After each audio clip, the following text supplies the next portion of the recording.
Hello, everyone. I'm Captain Logan. Look, it's Austin, the Day Ghost. It's time for another request. Or I gotta go this way. Request. And tonight we're gonna talk about.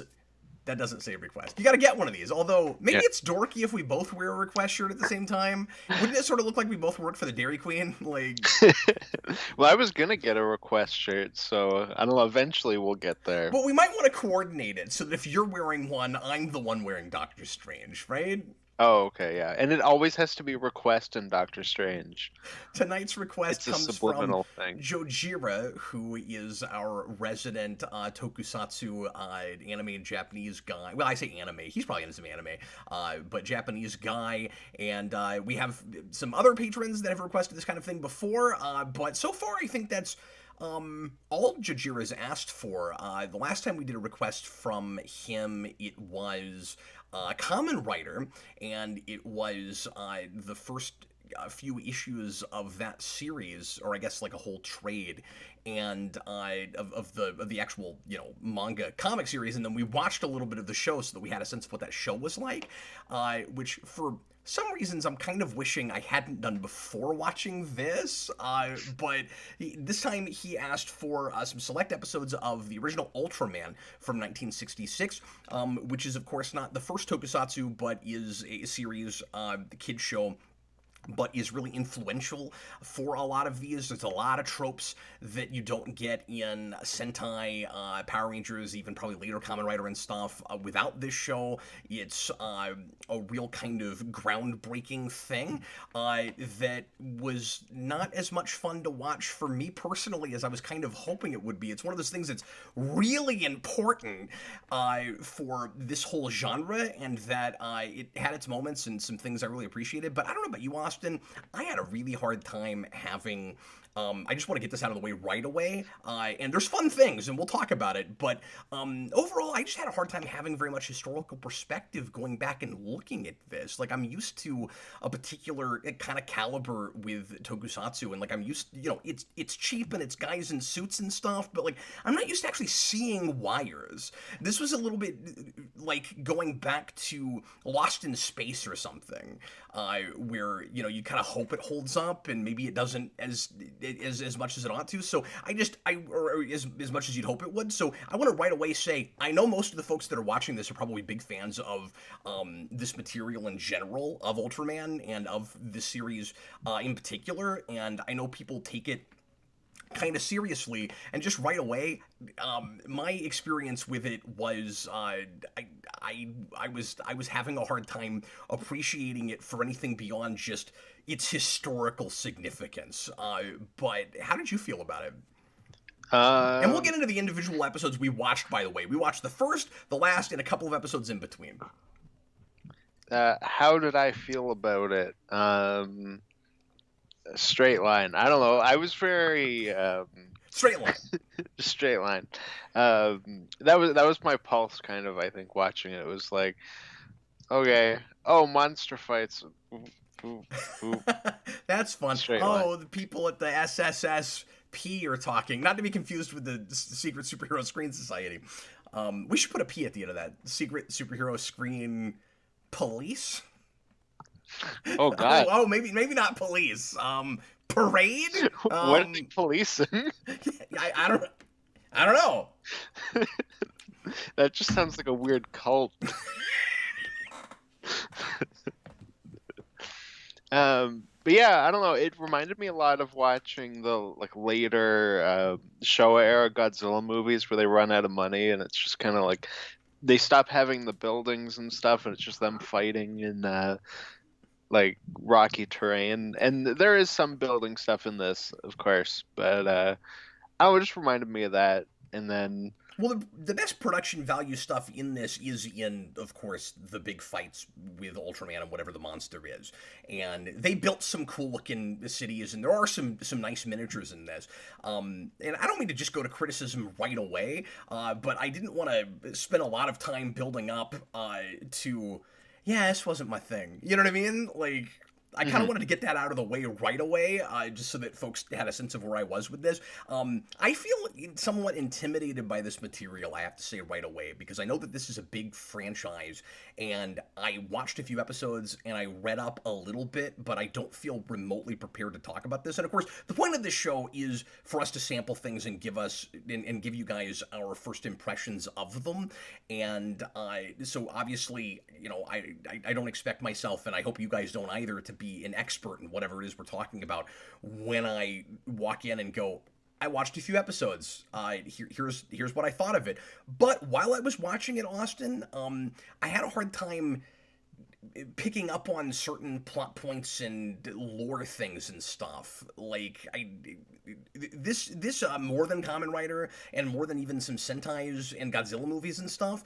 I had to do some reading before I understood certain just major aspects of this that, like, I didn't feel was clear enough in the subtitles. I really wished there was a dub. I felt like the translation I was looking at was maybe not the best. We watched this on Shout Factory. I watched it on Tubi. Oh, you watched it on Tubi. Yeah, so I don't even know if we had the same translation. We may not have. Yeah, I'm not sure. Yeah, because it started and I was like, uh-oh. It's neither sub nor dubbed. And then I had to go into the menu and then find it. And I was like, okay, there we go. It would have been really interesting, though, if you watched that and didn't read any English and then came in and you just, well, I watched it.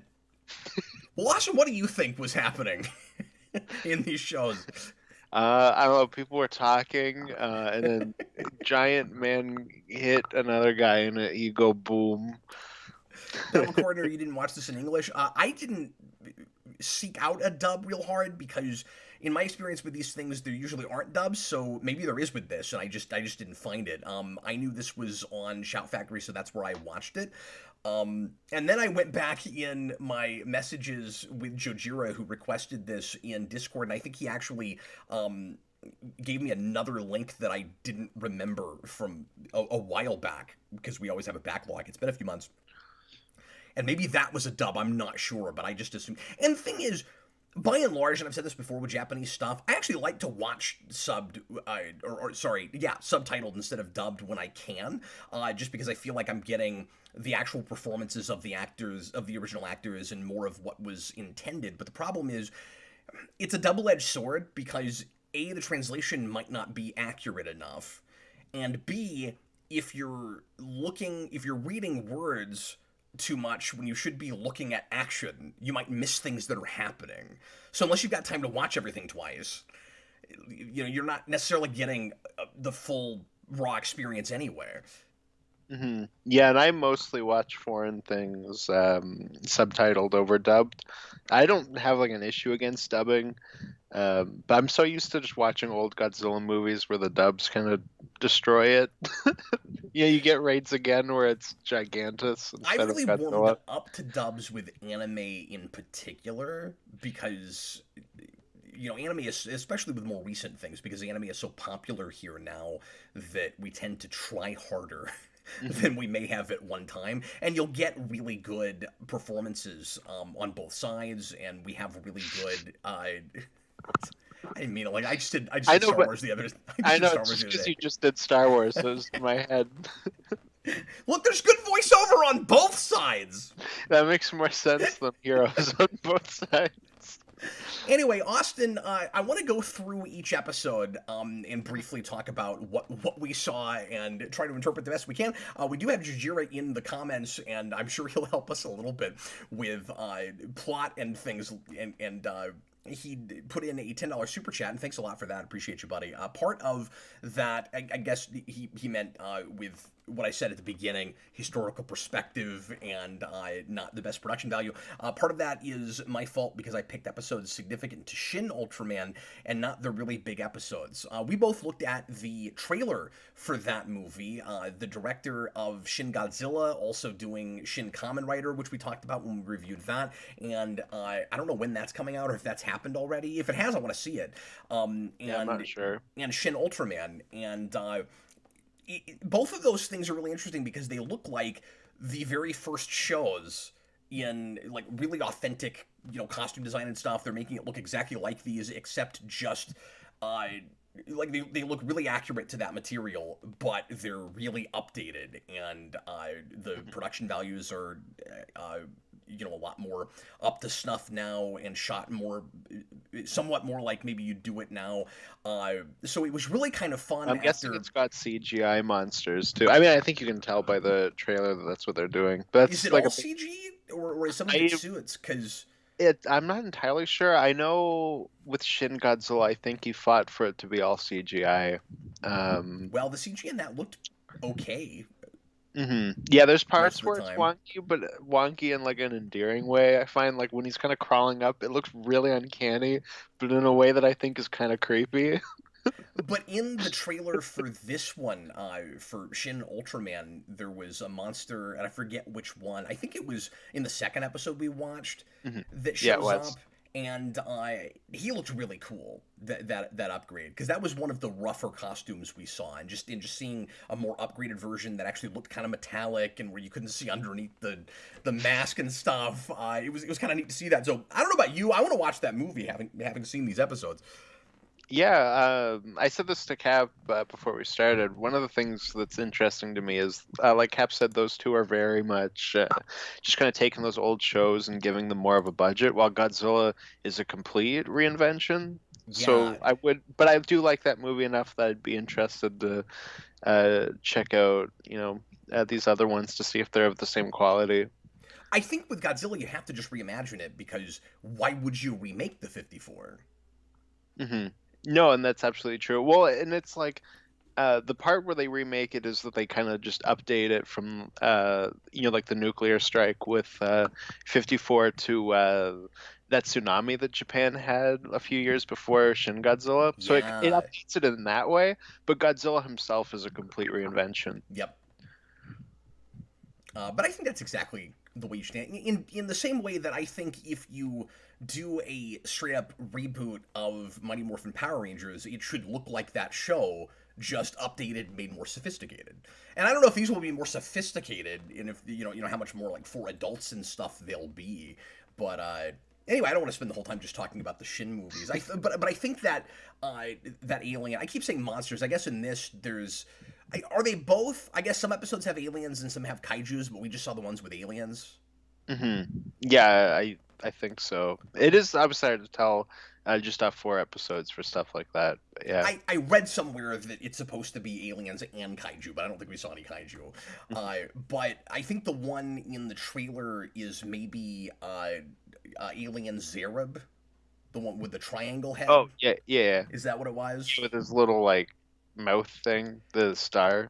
I know you don't know. Yeah, which looks pretty cool. Although it was weird because I'm jumping around. It was weird because he talked like he was speaking almost telepathic, or I guess through equipment, right? But then whenever he would talk, his mouth slit would move, and you're like, well, but it's not coming from your face. So how come that's was he just breathing? But it looked like it was synced to it. I didn't really understand that. Well, you know what that means? That just means this has as much production value as a Christopher Nolan movie. Because he also can't make it look like it's coming from a person in a mask. And once again, I'm not trying to say like I didn't enjoy anything about this because it looked cheap and it didn't have like brilliant production value. Like, I'm a Power Rangers fan, going all the way back. I like the kitschy stuff.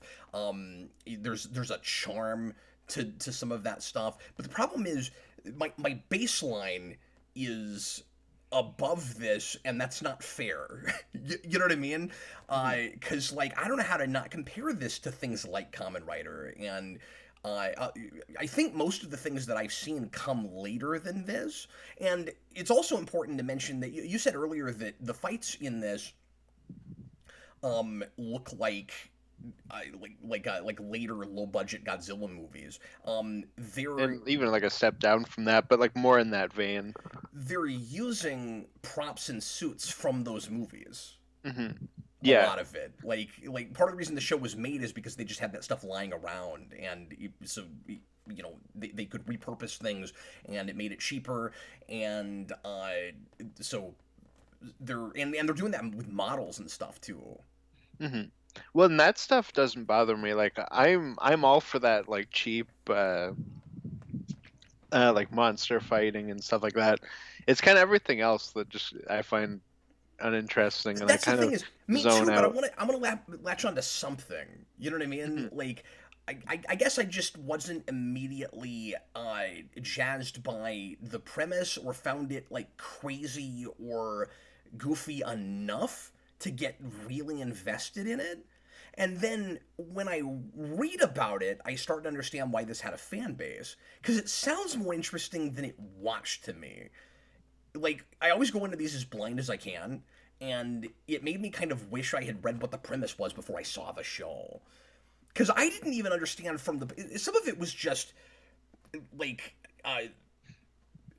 like communication was lost. Like there was a lost in translation thing for me, where in the pilot, I was not catching why the main character had to be merged with the alien in the first place, and it's cause the bad guy alien that comes in, the subtitles made it sound like from another universe, but then things I was reading don't say that, so that was maybe a weird translation thing, I don't know. Because it said another universe and then later the universe, and I'm like, okay, well, which is it? I don't really see how those two things go together. But so there's some funny translation things, but anyway, the I guess the idea is supposed to be that the alien, that the Ultraman alien has to merge with him because the villain that he's chasing kills the human, and the alien feels responsible, and so it merges with him and like sacrifices its own life to kind of form a symbiotic relationship with him. And in the I wasn't picking up on that. It seemed like it was just because he was like, "I'm really sorry about this alien.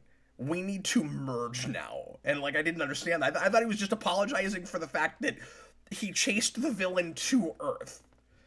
And apparently, it's more tragic than that, and that's a more interesting premise. Yeah.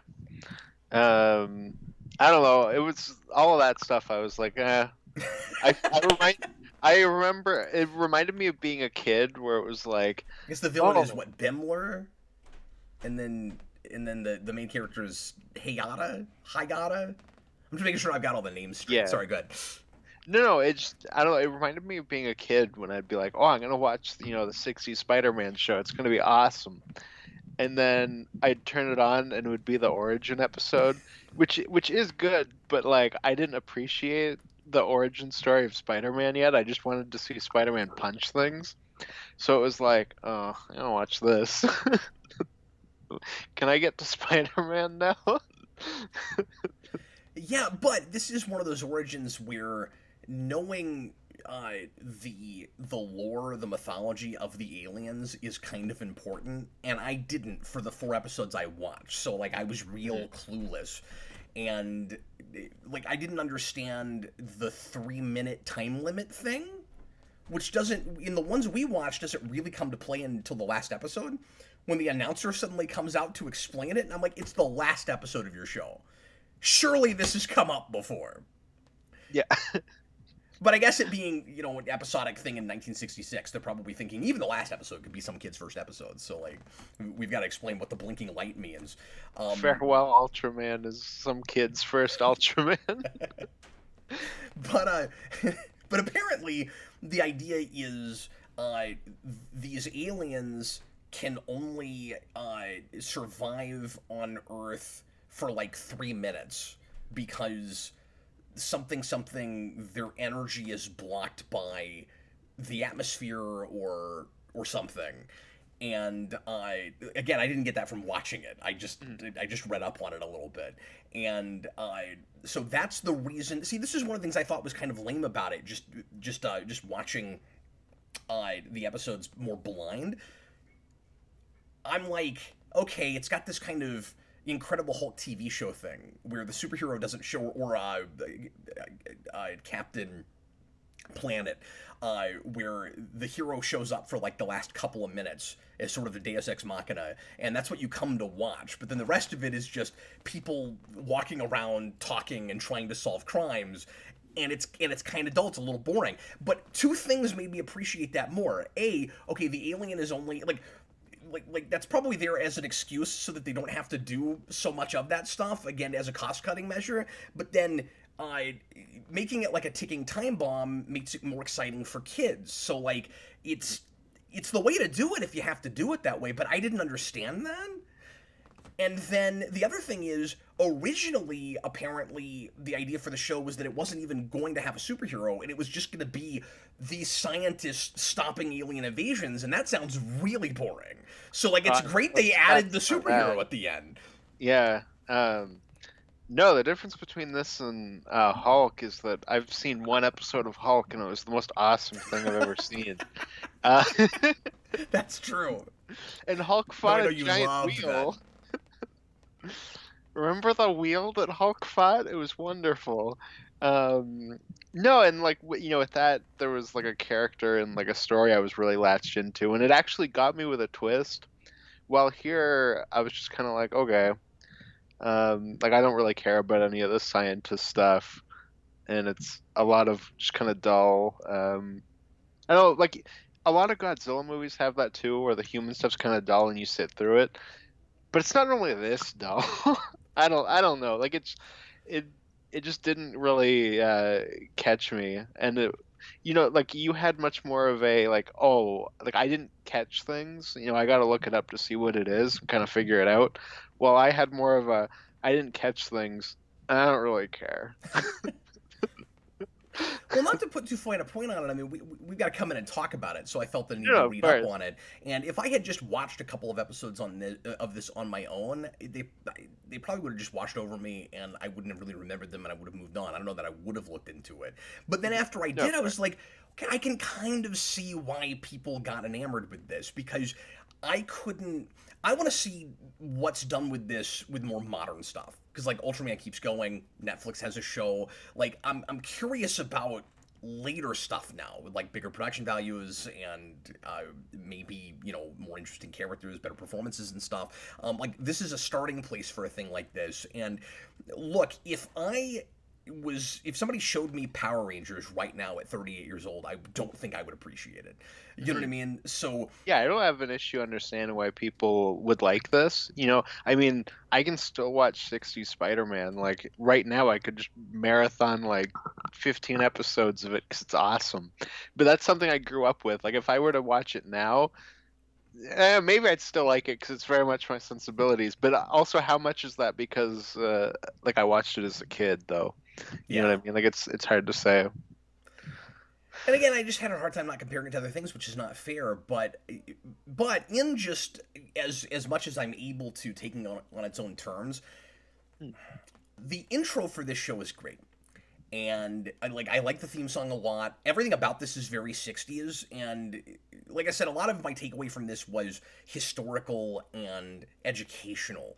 I really appreciated realizing in a way I hadn't before just how up to speed Japan was with America and the rest of the world in the culture and what in what entertainment felt like. This is the 60s. Like you hear people all the time talk about how Japan is always like a decade behind with stuff. Like while we've moved on to hair bands, they're still real into Elvis. But then you look at this, it's 1966. It sounds like 60s Batman. And like the theme has a really similar, and it's not looking at that, they both come out at the same time. Like the theme song has a really similar bass track to that.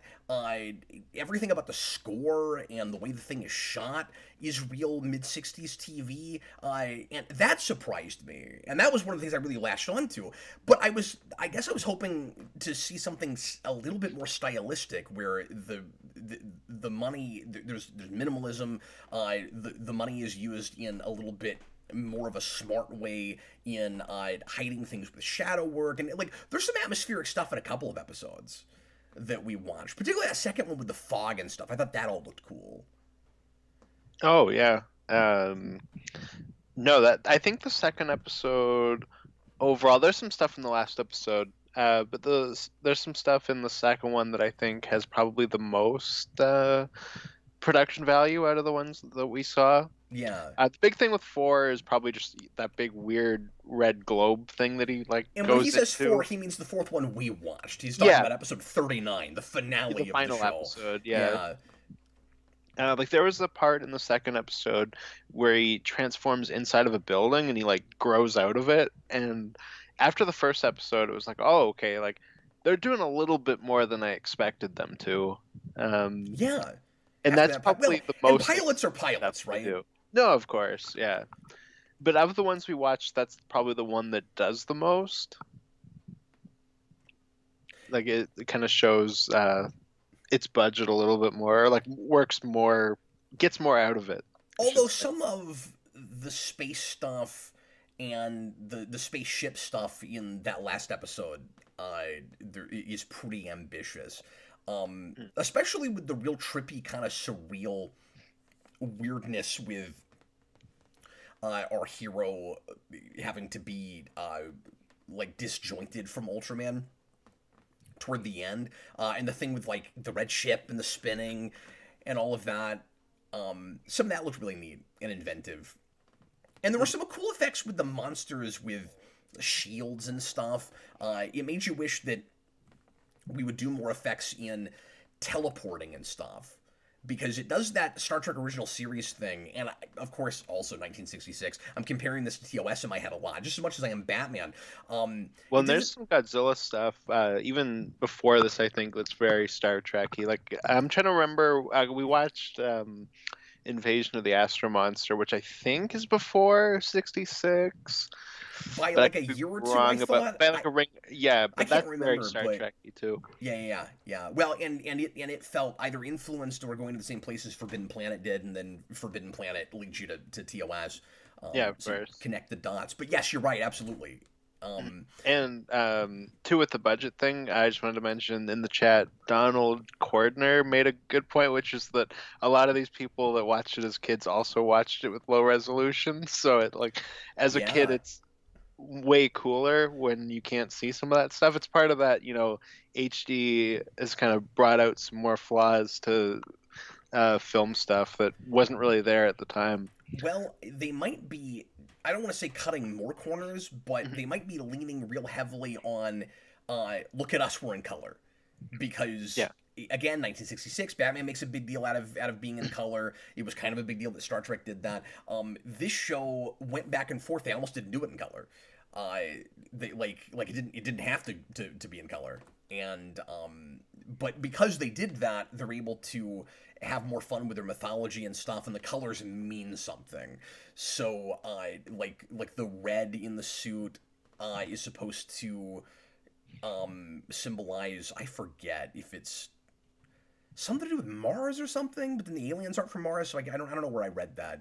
I forget what that is. But then the silver has something to do with a spaceship. But I mean, like they're thinking about that stuff. Like there's particular reasons for the colors. But I was going to mention just real quick I brought up TOS.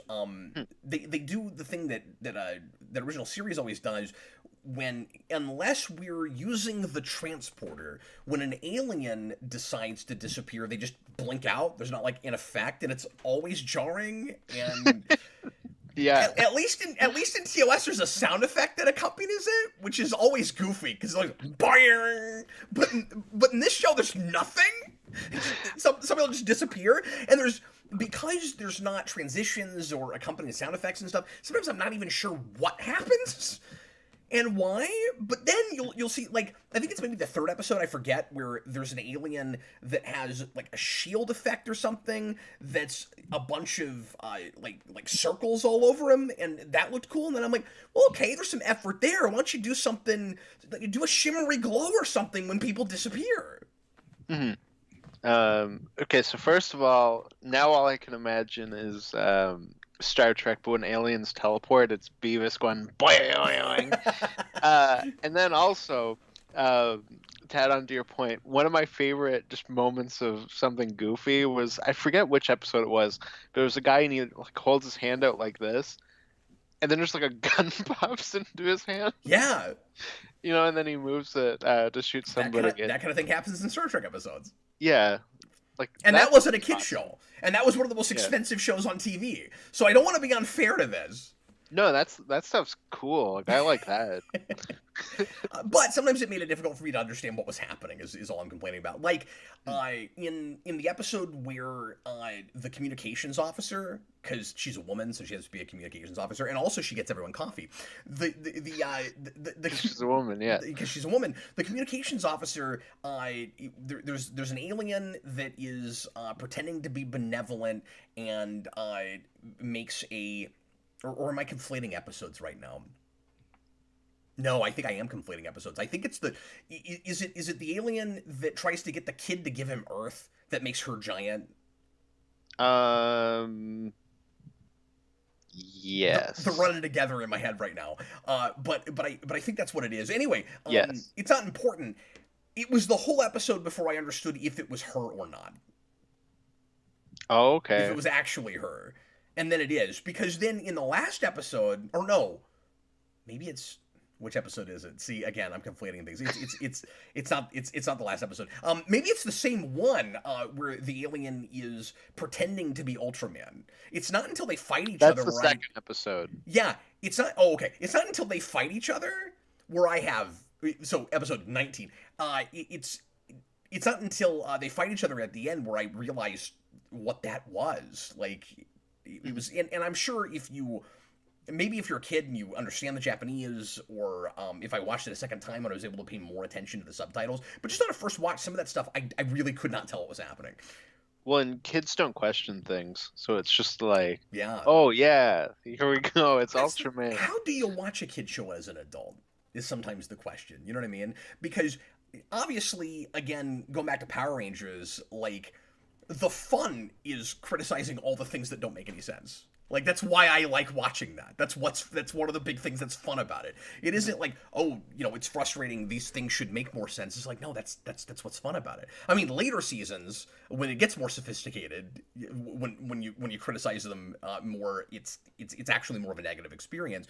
But so when I go to a thing that I've never looked at before like this, it's I don't know if it's really goofy and nuts and I'm just enjoying the bombastic crazy nature of it, then I can have more fun with that stuff. But too much of this, I was kind of looking at my watch a little bit like Well, and like stuff that we love can have like moments of that. Like I'm a big Predator fan, but every single time I watch Predator, because he's got like the heat vision, when he's got the mask on, then when he takes it off, his vision is entirely red.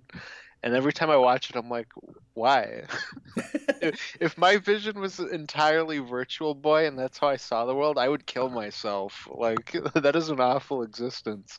And it's just weird, but I love the movie around it. So it's like, you can have moments like that, but when you're not as into it, you don't give it a pass as much. Yeah, I mean, if you're supposed to see red all the time, then when you see the thing that you're supposed to kill, you're not seeing red. It's like if you're just holding up a red towel at a bull all the time.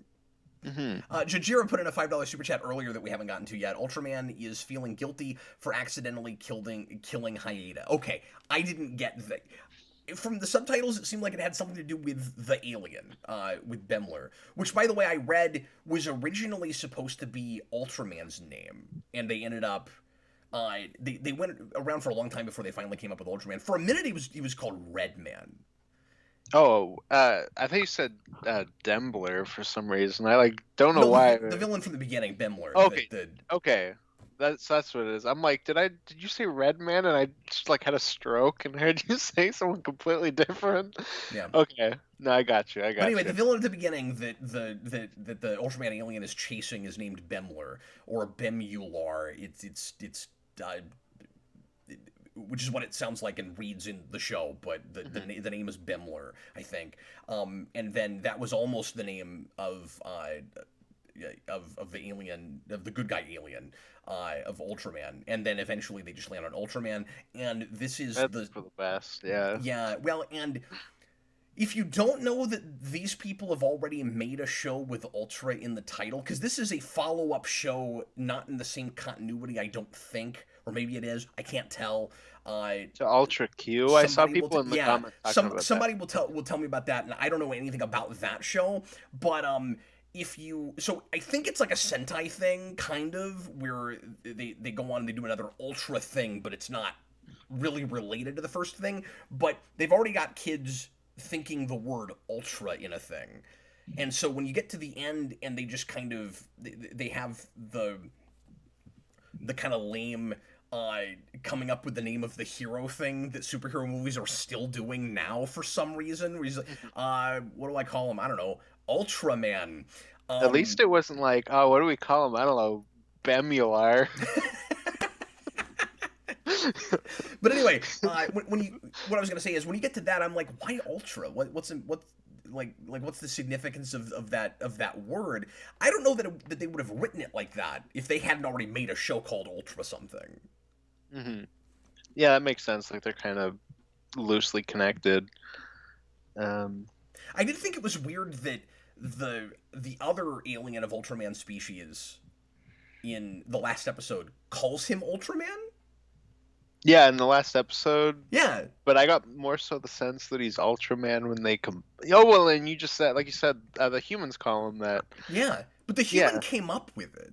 That's what I mean, yeah. Yeah, so how would the alien even know that name is the first thing. And secondly, why would he call him that? He'd have another name, I would think. Yeah. No, he'd be like, yo, Bemular, you gotta come back. Hey, I have a question. Yeah. Why does Hayata need a secret identity? Because it's a superhero thing in the 60s. Is that why? Yeah. That makes sense. Yeah. No, because every superhero has a secret identity at that point. You know, where it'd be like, oh, Bruce Banner conveniently turned into Hulk behind a dumpster. He still has a secret identity. One thing that Jojira was mentioning to me in messages on Discord was he reminded me that when we talked about Kamen Rider, we talked about how the Batman influences on Kamen Rider were really, really clear. And he said he did some research to see if Superman had anything at all to do with this, and he couldn't find anything. And I didn't immediately see any Superman in this, except, like, I guess, does he fly? I guess he flies. Well, he does that. There's that shot. Yeah, I guess he kind of does, because it's like, you know, like, I don't know. But yeah, I didn't think Superman the whole time. I wasn't thinking that at all, but like, I can see why you would. Every superhero is comes off of Superman in some way or another. Yeah. So in that he's got a skin tight costume. He's altruistic. He does no wrong. He does have similar principles to Superman in that he's, except for, you know, the Man of Steel version, because he's really, really careful about collateral damage. That's a really apparently important thing with Ultraman, is that the alien and the whole reason that the alien goes to the human in the first place is that he feels bad that he got him killed or close to death or whatever. I guess is he actually dead? Because I read that that's a common thread with different Ultraman shows, is that Ultraman material, that very often they'll go to somebody that has died or is or I guess somebody that's near death, and they'll save them and then do the merger thing. Oh, okay. And so again, once I found that out, I was like, well, it's a little bit more compelling of an origin than I thought. Like, that's kind of cool. Mm-hmm. Oh, okay. Yeah, it's something. I had another point off of that, but like no, it's okay. It like just blinked out. I guess the question is, what are the superhero influences on this as a superhero thing? Because I'm not entirely sure. I this comes after, but I mainly see Jet Jaguar. But I think that comes after. I don't know what you just said. You mainly see what? Jet Jaguar. I don't know what that means. He's from Godzilla. Oh, I see. Well, what I was going to say is, I'm not really seeing superhero with this, even though it is a guy in a costume. And, like, when I watch Sentai, or well, I guess it depends on the Sentai, and I haven't watched a ton of Sentai, but when I watch Power Rangers, except for the seasons that aren't as superhero, but like, you know, Mighty Morphin and Dino Thunder and things like that, it is a straight up superhero thing, even though it's also the tokusatsu thing where they get in a big robot at the end. In this, he just is big. I kind of like the idea, by the way, that the alien in this can't grow or shrink. He just is that big. It's just inconvenient that he's always fighting aliens that are exactly that size. Yeah, exactly. But did you have that? More... I wasn't thinking superhero much with this. This is a straight up science fiction show. Yeah, no, I agree. I guess if there's like any superhero influence, I wonder if they were looking at Shazam at all. We have like one person That's interesting.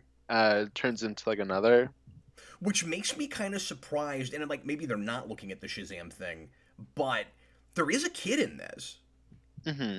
It easily could have been the kid. Yeah.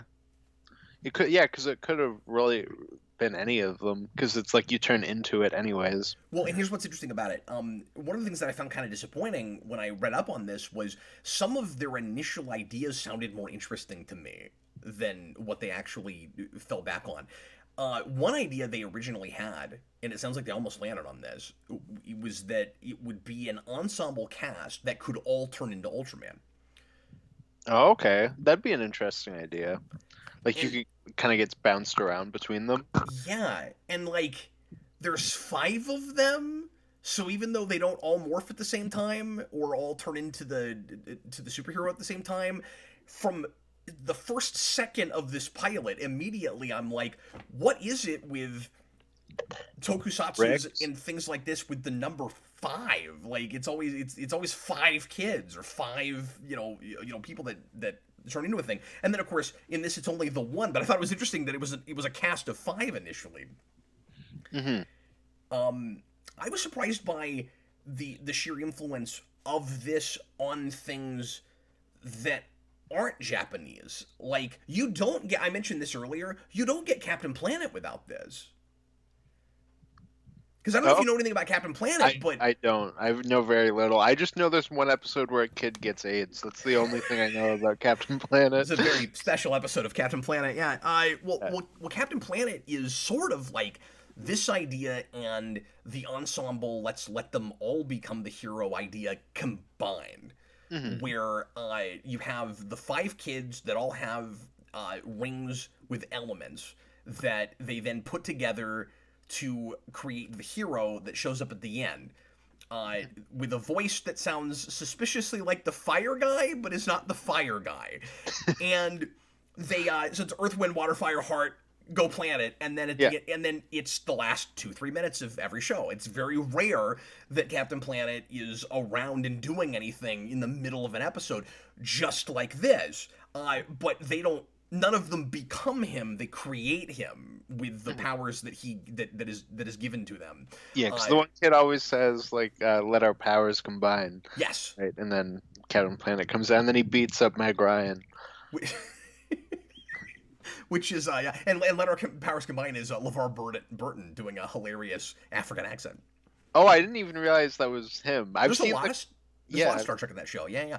There's a lot of celebrities in that show. Gaia is Whoopi Goldberg, which is funny because she's Guinan and Gaia. Yeah. Well, and then you also have, like I said, Meg Ryan and like Jeff Goldblum and stuff in that show. Like, it is a pretty star-studded cast. It's crazy. Yeah. Yeah. I don't mean to just go off and talk about Captain Planet, though. At some point, we should do something on Captain Planet. That'd be a lot of fun. But yeah, it'd be awesome. That should be. It's hard to get your hands on to watch that now, but that should be a mini marathon one of these nights. Put it on the list. Put it on the list. Don't forget. No, I'm putting it on now. Okay, I wanted to. I was gonna do this earlier. I wanted to just really briefly run through these episodes, so that yes, just because some of them I am conflating right now in the moment, and I wanted to talk about just a little bit about the monsters and stuff. So like, I don't want to belabor things too much. We've already talked about this a lot longer than I thought we would. But anyway, Austin. You are always synopsis guy. I want to see if you can do it. I want to see if you can tell us about. If I can Do each 4? Okay. Yeah, just a really short one. Like, who's the antagonist? Who does he fight? What's the motivation, if you can think of it? Okay, so episode 1. Am I gonna do like episode 1 and then we talk about that, and then we'll do episode 2 and then talk Yeah, about let's do that? that. Okay. That's probably the way Okay. to do it. Do you mind? Yeah. Can you try it? No. And No. I have a can cheat. try it. I have a cheat for you if you have a hard time with it, because I've got synopses from a wiki pulled up for each of them. So No, I can do it. I can do it. Put me in, coach. I can do it. I believe in you. I always have. Okay, so episode 1 is about a man who is part of a group called the SP, and he gets killed or like is like gonna die because of this alien thing that wants Blemular, and the alien's like, "Yo, my dude, let's combine," and then they do, and they make Ultraman, and then Ultraman beats up Blemular, who is very like baggy, even though he's like a monster, and then he beats that monster. Oh, that's and episode 1. I guess importantly, he has like a MacGuffin device that lets him transform. Is yes, he's got like a little the thing. capsule? Yeah. I forget what it's called. It's something capsule. Is the alien in the capsule? Like, where's the alien when they're not combined? Does he live inside the human? Or is he I guess he lives in the capsule. Why does he need a capsule unless the alien is in the capsule? That's a thing I didn't quite understand. That's a question. Yeah, I don't know. I guess that. And then at the end he fights the Bemular monster, which you'd think Yeah. would be harder because it seems like the Ultraman alien has been chasing him everywhere, and you think he'd be kind of harder to kill, and he should be like a big bad, would make sense to be the whole season villain, but he's not. No, he dies like almost instantly, and there's also like the girl that gets coffee. She flies a plane, and then somebody says like, "Oh, she's a girl." And then she's like, "I heard that." I heard that. That was also a thing that happened. That's the first episode. You gotta like the part where he does the Mario 64 move, where he picks up Bemular like he's Bowser, and he spins him around. Oh yeah. And he throws him. Yeah, no, that part. So fighting. It's great. Is really funny when he's like jumping on him and then like pulling him up, and it gets a little. But yeah, the part where he spins him is really good, and he like picks him up over his head and throws him. All that's really fun and goofy. There is a lack of consistency in the show that I really actually appreciate, because again, from a pilot, you're rushing, you're slapping things together. Apparently, and this is another thing that Jajira mentioned to me, the costume keeps changing. And apparently every, like, I don't know if you noticed it, but, like, it looks way better in the last episode than it did in the first. And we must have seen at least 3 iterations of it, because he says that it changes every, like, 12, 13 episodes. I think he said every 13 episodes. They just keep trying to improve it and make it look a little bit better. And that first episode, the face looks paper mache. It looks awful. And then later, it's way nicer looking, and by the end, it's pretty cool looking too. Like they keep making it better and better, and okay, I appreciate the effort there. That's really cool. Mm-hmm. I know that is pretty cool. It's kind of like when Smallville changes Clark's spaceship. Well, like, it'd be nice if it looked the same from the very beginning, but that spaceship was really stupid looking in the first episode. So sure, I'll take that retcon all day long. I'll take that retcon. I'll take that over. Oh, remember this character? Well, they were the fake one. This is the real one. Anyway, and then what happens in the next episode we watched? It was episode 19. Oh, we should probably say the episode titles too. Yeah. The first you probably don't have those memorized. The first one was Ultra Operation Number 1, and I remember that. I really expected every episode to be Operation Number 2. Brother from Another Planet. That's the second episode? It's the second episode, yeah. Oh, okay. The second episode is, there's like... Or I said 19, I guess it's 18, but yeah. So there's like radiation in a city, and they have to go look at it, and they only have helmets and goggles, in the radiation, which is pretty great. Yeah, that was great. There's also a TOS episode that does that. That's my favorite thing about retro sci-fi, is you'll get stuff like that. Can I mention that real quick? Yeah. There's an episode called Naked Time in TOS, which is the Oh, beginning I've seen that of. episode. Have you? Yeah. That's the beginning of the famous. We bring back some uh, illness that takes over the crew episodes, and they're investigating a ship where everybody is frozen, and like in play, and it's eerie, like in place, like whatever they were doing. So like there's people like taking a shower and then they're frozen, and they've got these like environments, the like environmental suits, but they're pointless because the front is open. And like they have spaceships in TOS, or spaceships, spacesuits, like in Folding and Web, that are kind of like that too, where you're like, I don't see how in the world that helps you breathe, and how you wouldn't, if you went into space in that, you wouldn't die instantly. But like, this is a plot point. There's a red shirt. There's like a no-name crewman that's on this ship, and he's touching stuff, and then you see like an amoeba or something, that whatever the illness thing, like climb into his skin, right? And then he reaches up under the mask, like it's open, and he scratches his face. Like, what are you doing? That's some Prometheus writing. Anyway, sorry. It was slightly relevant, so I mentioned it. But I was thinking of that episode with this, where they were like, yeah, you have these goggles, you'll be fine. Yeah, I was thinking of Futurama. There's an episode where they make fun of that, where I think they're watching like an old black and white sci-fi thing, and there's characters and they're like, oh, like, oh, like we can't breathe, like put your goggles on, and they put them on, and they're like, oh, okay, there we go. That's awesome. Anyway, so what else happens in this episode? Yes, they meet this giant monster, and you can see between his mask and his costume, depending on how they shoot it. And he looks a little bit like a Tholian.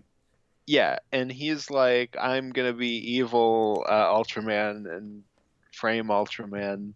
And then he also, but he's pretending like he's on our side when he's at the SSSP. Yeah, because he comes in and he's like, guys, Ultraman sucks. Like, you don't like him. Look at the evil stuff he's doing. I really liked that. That was a cool idea, because he comes in and he's like, look, you guys fight aliens every week. Why do you trust that one? Mm-hmm. He's also an alien. He could just be playing you this whole time. And then, like, he kind of shows how naive they are. And I don't know that they learn anything from it. Like, I don't know that it's exactly a character arc for anybody. But it was just, it's almost like the show, making fun of itself a little bit, or being kind of self-aware of a thing, maybe. Because, and maybe I'm reading too far into it, but that's what it felt like. Because he shows how naive they are. Because he goes, well, if I solve like this problem for you, will you trust me? And they're like, yes. So he gets rid of the fog, and then they totally trust him. And then he kind of proves what he's saying. Like, Ultraman, it'd be a long con, but Ultraman could have been doing that. Mm-hmm. Yeah. No, it could be like whatever the invincible guy is. I can't remember what his name is. But yeah, that's true. That's a long con too. Yeah. Yeah. We're in a different headspace right now. Mm-hmm. Yeah, so there's a big evil Ultraman, and then regular Ultraman comes in, and then they fight, and Ultraman wins. Yeah, well, and that's obligatory, right? You got to have that episode where you get to see the Ultraman fight himself. You always gotta have that. You gotta have Superman fight Superman. Color swap, yeah. Like he's in a fighting game. Yeah, like, I don't want to say every season of Power Rangers. A lot of seasons of Power Rangers have that episode where at least one Ranger fights an exact duplicate, or the whole team does, and it's always fun. Like, I never get sick of that. It's always fun. Yes, that's that one. That was fun. That was fun here too. And then, okay, episode 3. This is more fun while we're talking about it, I gotta say. But yeah, what happens in episode 3? Episode 3. Episode 33. Um, the audio's like through the entire episode. That's We episode 3. get it. It's a alien. What's so special about him? Why does he have this obnoxious sound that follows him around everywhere? Because God doesn't like us anymore. That was unfortunate. It was real rough. It was giving me a headache. Yes, there's this alien. He comes down. Beta capsule, thank you. When I was trying to come up with the capsule, just everybody in the comments, beta capsule cab. Yep. The leader in this show has something in common with me. Everybody calls him Cap. That is true. He is in fact a captain.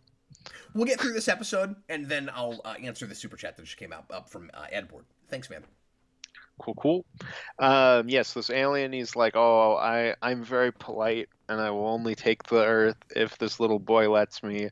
And then he also makes the coffee woman big. Yes. And Ultraman gets funny. captured, I think. And all like the monsters from the other episodes. If memory serves, yes, I did not understand what was happening with any of this until I read up on it. Okay, so Hayata is kidnapped, and then he goes unconscious, and something the capsule breaks, and then he turns into Ultraman. Yeah. So that was lucky, and then the bad guy just creates illusions of villains you've seen before. Mm-hmm. And I thought they were somehow actually there. And then they disappear at the end, and I'm like, well, maybe they're not. And then it turns out that they're not. Yeah. Yeah, no, they were all just illusions.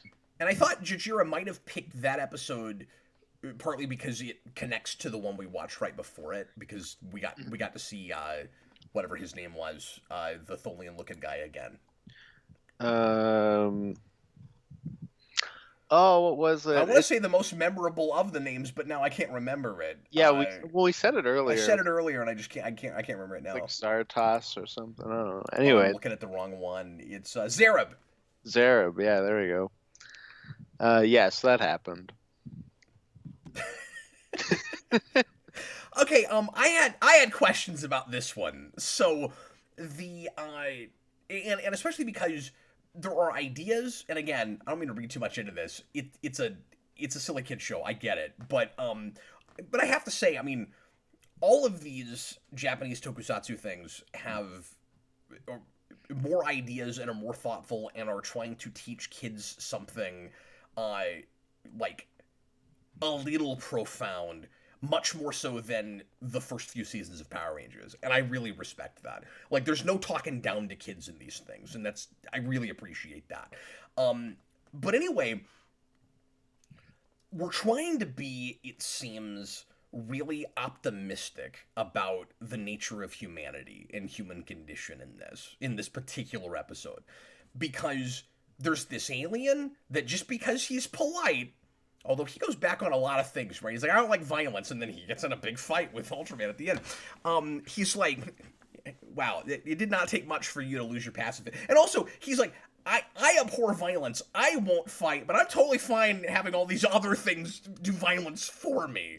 Yeah, that's cool. It's like a Buddhist monk where they're like, oh, I'm not violent, but then if you start stabbing them, they'll start fighting you, and it's like, you're not a pacifist. Well, it can be a little bit different when it's when it's self-defense, but this is not even a self-defense situation. He's like, I'm not gonna grow big and start bashing buildings. I'll just make this girl do it. Mm-hmm. Yeah, it's hilarious. But here's what's weird: he goes to this kid, and this kid is way too well beyond his years and has too much wherewithal, and I don't buy it for like 3 seconds.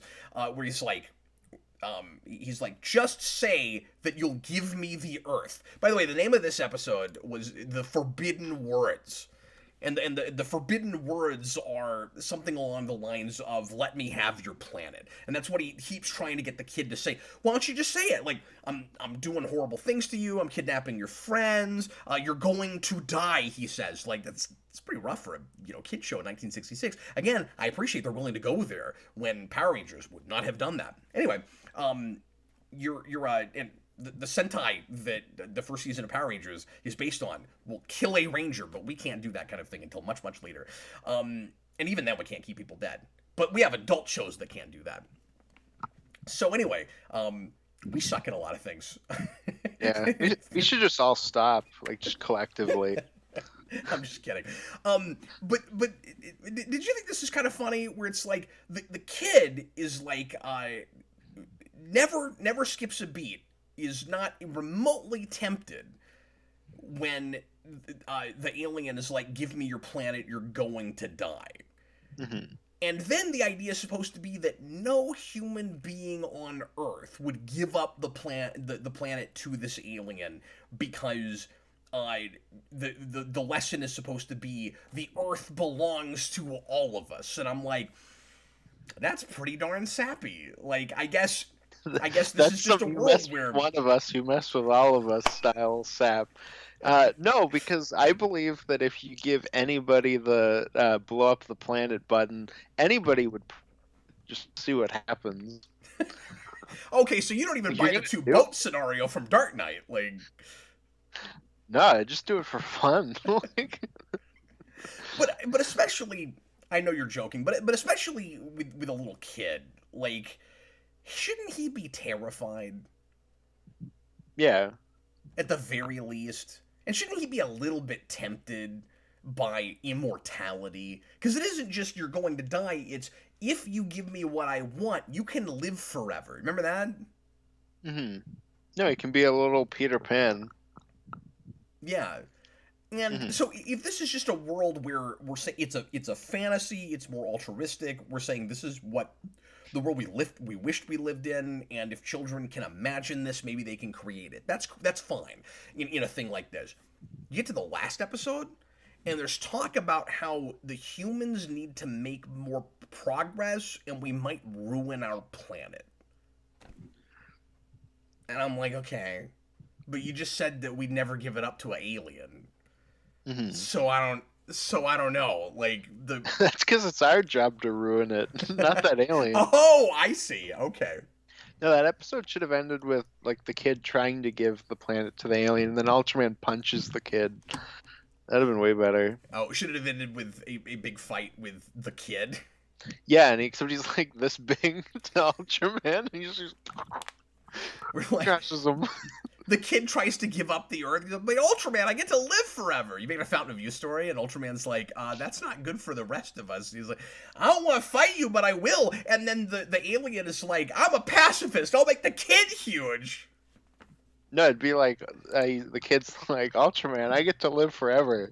And then Ultraman's like, you get to live for never. And then he crushes him. For never. Okay, I'm going to read the super chat from Edward Bador, and then you can take us through the last episode. And somehow we talked about this for an hour. Then we'll go ahead and finish up. I don't know how we did that. Well, at least like 7% of that was Captain Planet. Edward Bador, $10 super chat. Thanks so very much. Since Captain Logan loves character development, I recommend watching everyone likes character development, even if they don't realize it. It's nice to have three-dimensional characters that you understand what they're about. Captain Logan loves character development. I recommend watching the Taiga, I might be mispronouncing these things, Gala, Cosmos, and Nexus shows. I have a visceral reaction whenever I hear the word Nexus because of Star Trek Generations. But anyway, and Nexus shows of all realities. In the Ultraman franchise, Nexus especially is very adult and dark.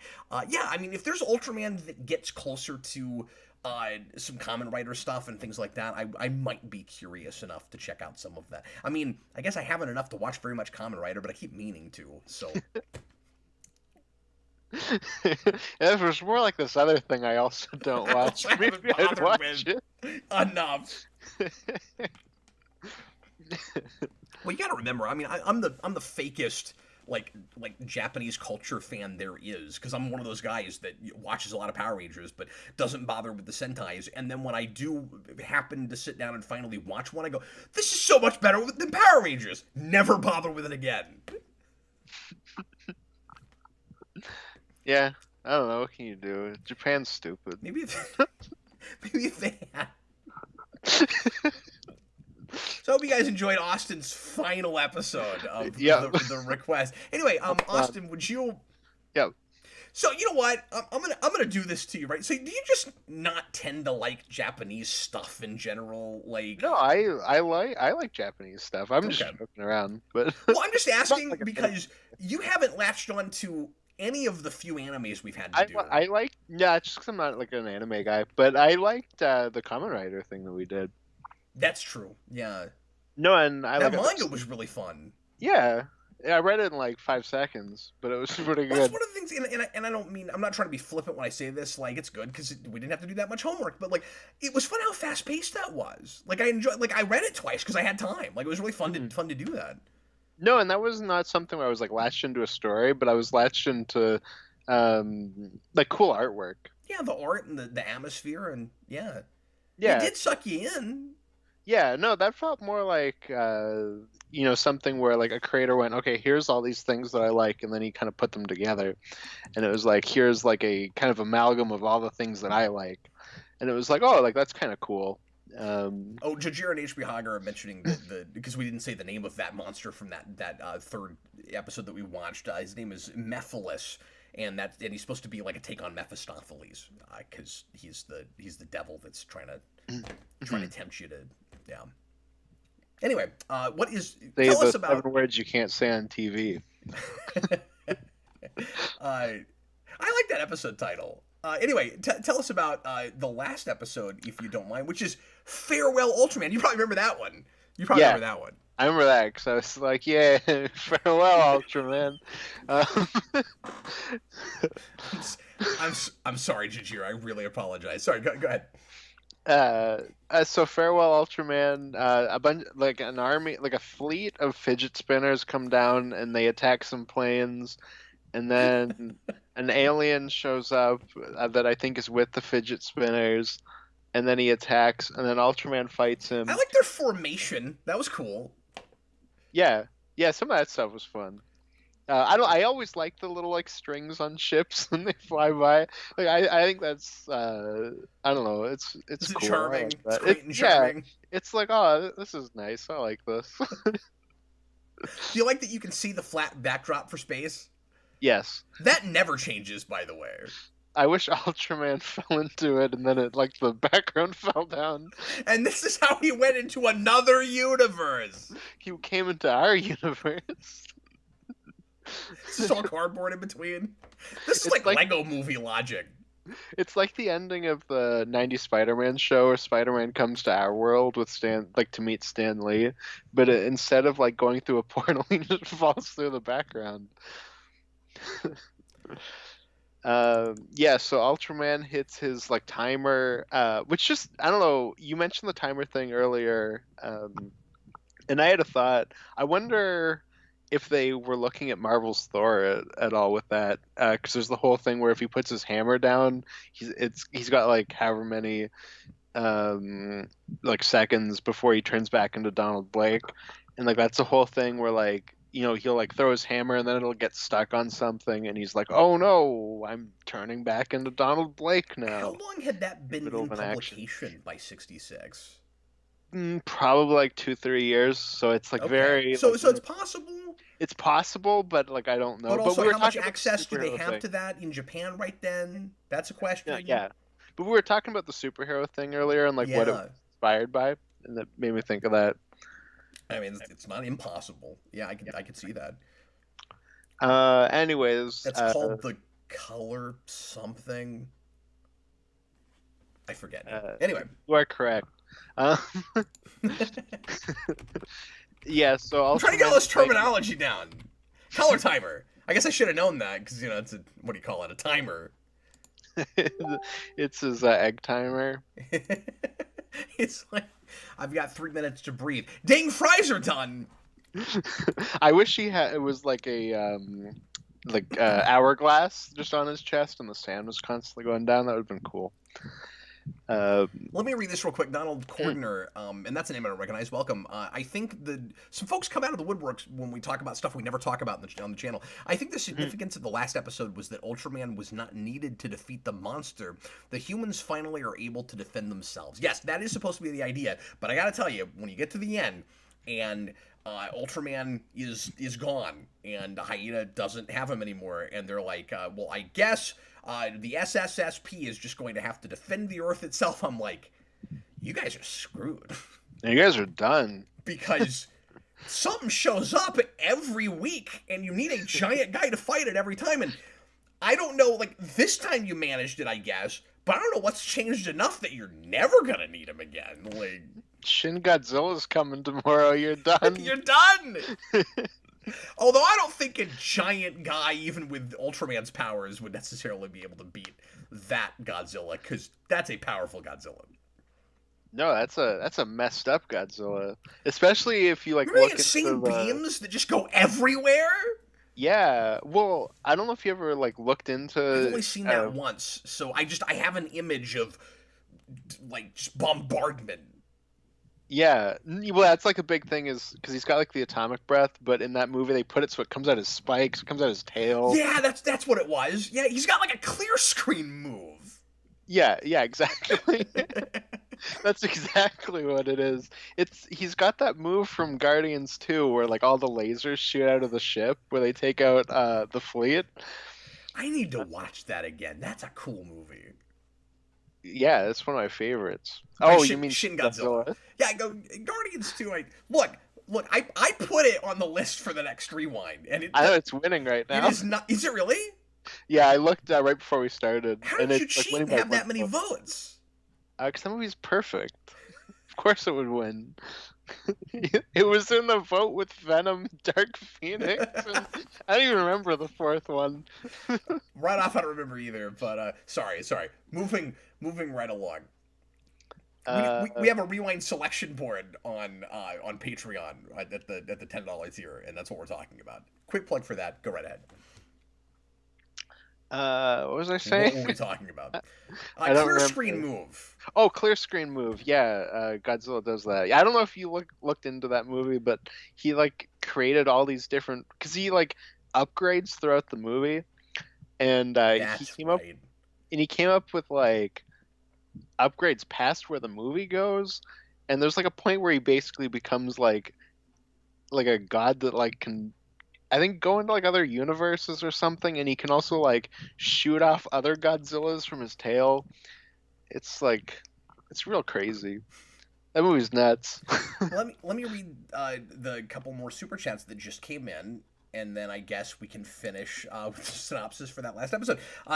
Door, $5 super chat. That timer on Ultraman's chest lets him know how much time he can handle Earth's polluted atmosphere in later Ultra shows. Oh, okay. Because here it seemed to be just like that's how long he has energy that is being blocked by the atmosphere. So it didn't seem to have anything to do with the environment or anything.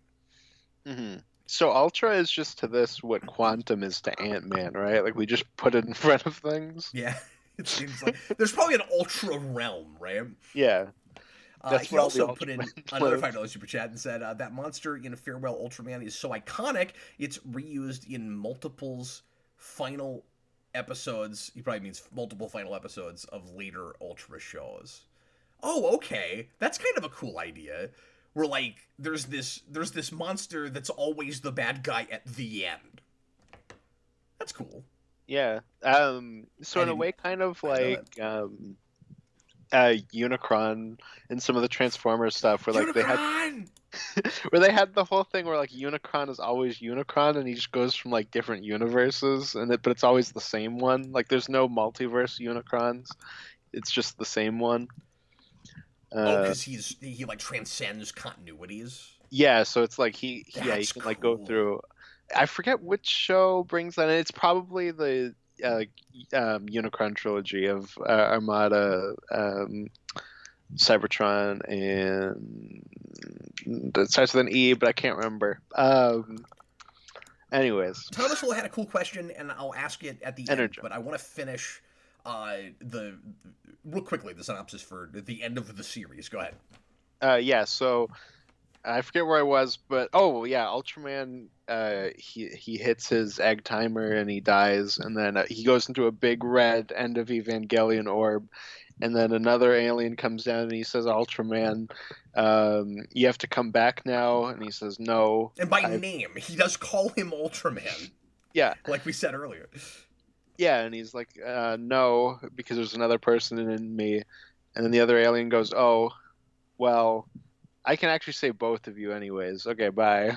And then they leave. And then they go, okay, well, we can save the day from here with this.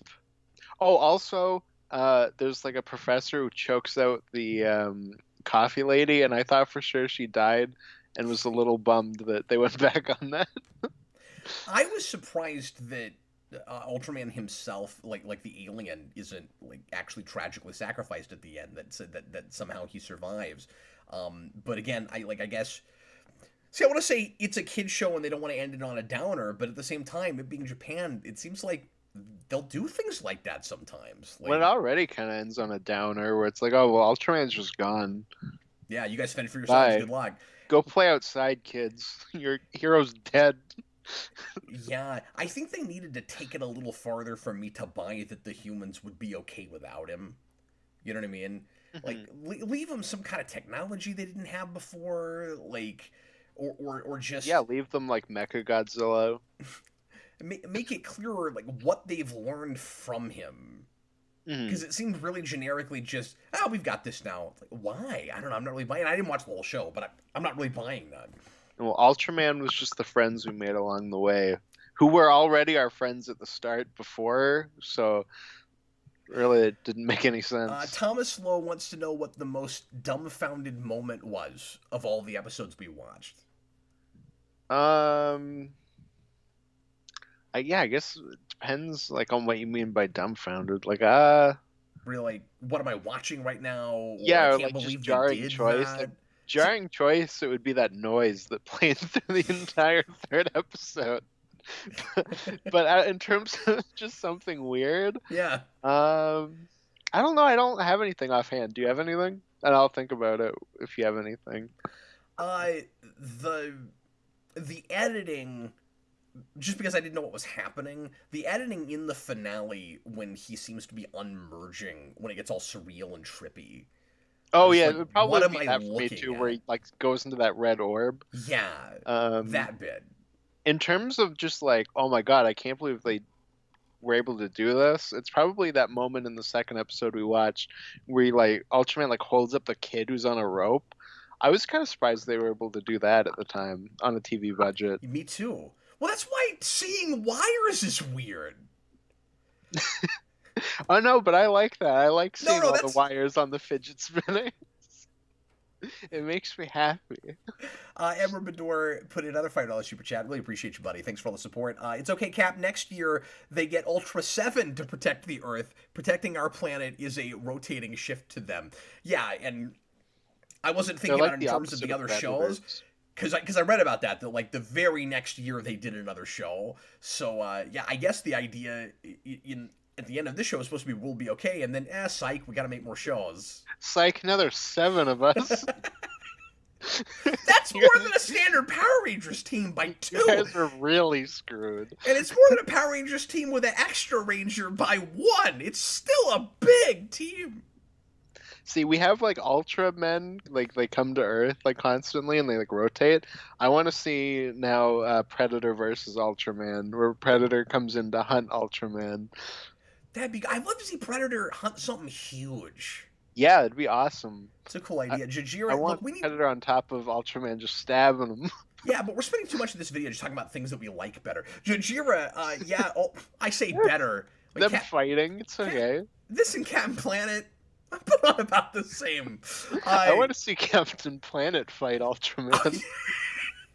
Jojira, yeah, Ultras are like Green Lanterns. Yeah, I had that thought, of course. Is it possible that was an influence, at least on the mythology? I guess it could be. But, like, we might be stretching a little bit to find anything. Because I'm not sure they're looking at superheroes with this. Well, and when does that stuff come into Green Lantern? Because that's not the original Green Lantern, right?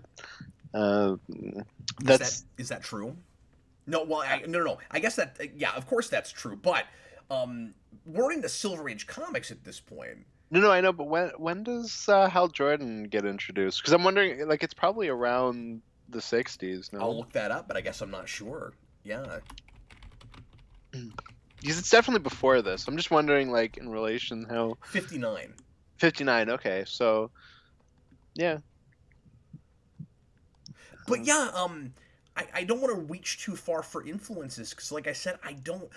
You can have a superhero Mhm. without looking directly at superheroes, and then when you think you're seeing influences, it's always possible and maybe likely that it's Just osmosis before coincidence, it's yeah. homage or a direct um inspiration. Like Mhm. just because, like, I mean, you made a really apt point earlier when you said, well, I mean, Ultraman comes from Superman in the same way that every superhero that has powers has to.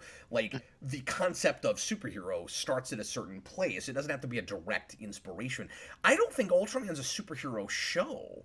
It's a science fiction show Mhm. with with an alien that has a power where he shows up and he just happens to look like a superhero wearing a costume. Mhm. Yeah. No, it's it's sci-fi stuff mixed with like the hero Godzilla that was starting to become big. Oh, he says it's Edward. You didn't have to put in a super chat to explain this to us, but I appreciate it, buddy. No, it's not 7 of them. That Ultraman's name is literally Ultra 7. See, we didn't look into that show. I don't know anything about it. I He's just like assumed it was, yeah.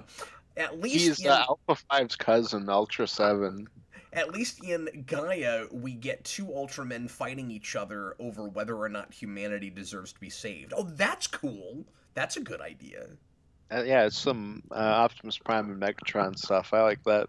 Dan Davis, nope, the Green Lantern Alan Scott was just a guy with a glowing lantern. Yes, I Hmm. know that, Yep. but at this point, the Green Lantern Corps was a thing, I'm pretty sure. Hmm. No, that's the only reason I asked about Hal Jordan was because, like you said, the original Green Lantern isn't connected to any of that. Well, and the original Green Lantern is not even a DC thing. That's the Hmm. Justice Society, right? Like those Yeah, characters. well, yeah, because DC just pulled a bunch of stuff together. Yeah.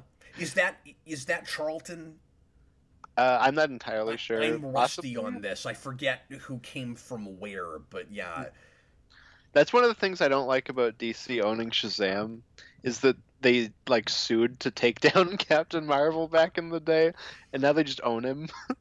Like that kind of sucks. I don't really like that. Yeah.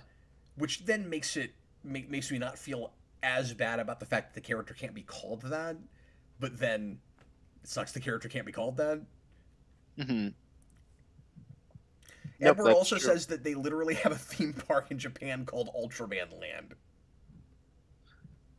Hmm. Wow. It should just be That's Ultraland. what I was gonna say. Like, we can do better Yeah. than that, I think. Whoa, whoa, whoa, Josh whoa, says cat. no. What do you mean we? No, You in America? culture. I don't know. Well, I'm sure it looks better in the Japanese translation, but here, Ultraman Land doesn't exactly roll off the tongue. Josh says no, Green Lantern was always a DC thing. Justice Society was DC back when it was National Publications. I don't know. I thought those characters came from other places, but again, I'm very rusty. I haven't looked into this in a long time. Yeah, it's been a long time for me too. Anyway, thanks a lot for watching, everybody. I get stuff wrong all the time. I can't keep it all. Anyways, I was wrong. The show's over. Goodbye. Well, I'm sorry. Was there anything else about that episode you wanted to make sure to knock out? I mean, like, we're already 20 minutes after an hour. We should probably wrap up here. Nope, I'm good. Jajira, thanks for having us watch this. It was educational. I'm enjoying it more as we're talking about it. And I have the same thing with Kamen Rider where, like, at least theoretically, I want to look at later stuff. I don't know if I'll get around to it. But reading about the origin and the point of the aliens and all of that, it's more interesting on paper than it seemed while I was watching it. So like I'm curious about some of it. So I might watch more down the road, some more modern stuff. It might be interesting to see just this first show and then come to whatever the most recent thing is and see what that looks like. That's always fun. Donald Yeah, says, for sure. thanks, guys. I've watched tons of your videos, and you are great. Well, thanks so much for the compliment. I didn't read that just because it was a nice compliment. I didn't actually know where that was going, but I read it because that was a name I didn't recognize. And it's Mm-hmm. super cool that folks come out of the woodwork like that and sometimes finally start commenting. So thanks for interacting with us. And in the meantime, we're going to go ahead and get going. Austin and I will be back on Friday to review another big blind spot for me. Not in this area, but for comics, we're going to do the first volume of Neil Gaiman's Sandman because the new show just started a few weeks ago, and I want to review some of that, but I want to at least have sampled some of that before I watched that show. And that won the poll this week. So we are I was going to do shocked, that. but it was winning the whole time. I'm sorry. That's okay. Has one of yours won yet, No, though? no, we've only done two. Okay. Have we only done two? I'll try to pick crappy things next time. And No, I had like a brief moment early on where I was like, man, maybe it's just like things I like and what the channel people on the channel like just don't align. When early on it was like, what if like 40% of the vote, Sandman 40% of the vote, one of mine zero, and the first Pirates, which is now at least second, was like I don't know, like 10% of the vote. I was like, oh man, like maybe I just like things that people on the channel don't care about. yeah, but then Then it at least came close. I'm being slightly more strategic than you because we've got stuff on that list that I know nobody's going to care about. Hmm.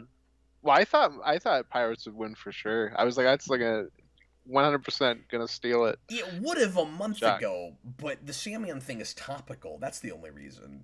No, that is true. I mean, don't get me wrong. That's popular. People love it. Like it could have won if the wrong other things were on the list. But like that against Pirates 6 months ago, I think probably win. The Pirates probably wins it. Hmm.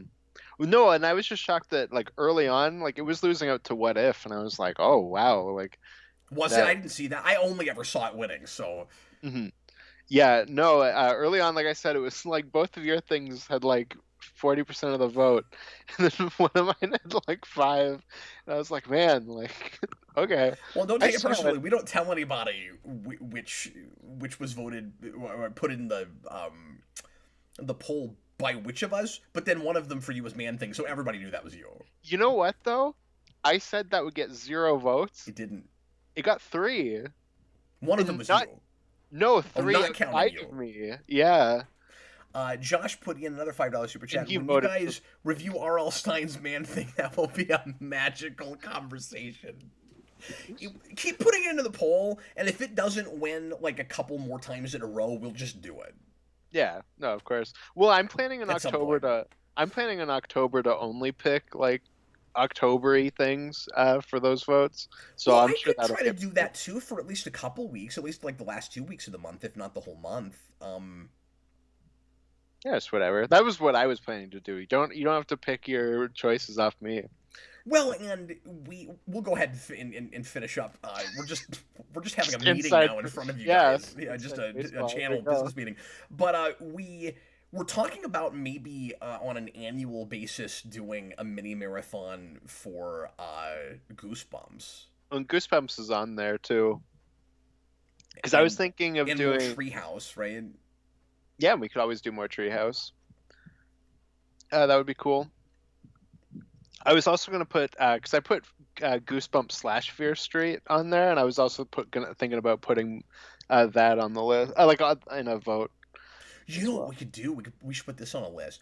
We could I don't know if necessarily you want to do this for October this month, but like maybe one of these years or some other time. Mhm. We should do a poll that's Goosebumps books and make them have us read one Oh, that'd be awesome. and then do a Yeah. video because those I've read never read any of those. Yeah. it'll take you an hour, but Well, that could be really fun. And then we each pick two, but you don't know them.